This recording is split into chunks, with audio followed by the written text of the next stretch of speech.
ආදරයේ උල්පත වූ අම්මා මා ඔබගේ පුතු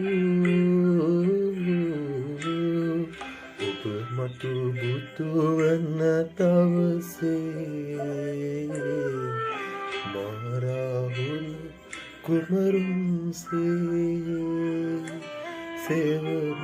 පතා අතනෙන් පැමිණෙන්නේ සුලැඟිල්ලේ